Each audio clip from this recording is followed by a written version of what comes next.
I'm most grateful for the re-nomination or a second nomination to the position of Cabinet Secretary, Lands, Public Works, Housing and Urban Development. I want to take this opportunity to thank God for this second opportunity to serve the country, and then secondly thank the President, His Excellency the President of the Republic of Kenya, Mr. President William Ruto, for finding it fit to give me a second chance, to give me this job a second time.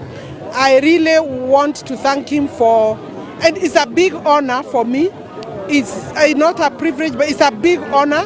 It's a big responsibility, and I appreciate and commit my personal commitment to the job, and there is nothing to take for granted about. I'm one of those people who believe in the rule of law, democracy, and good governance. And therefore, I will continue to serve, taking into account that the rule of law is critical in our delivery of service.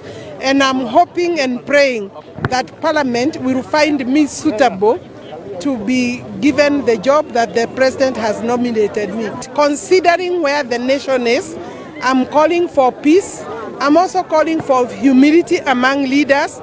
I think that is one of the things that I hold dear, and that the Kenyan people must agree to allow processes to be taken forward from where we are using our constitution, but remembering that sovereignty must be exercised within a constitutional order and within the rule of law, so that law and order is maintained.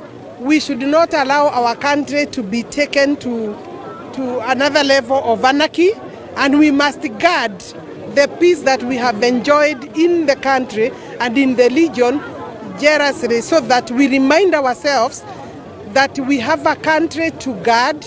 We have to promote peace. We don't want to destroy our country.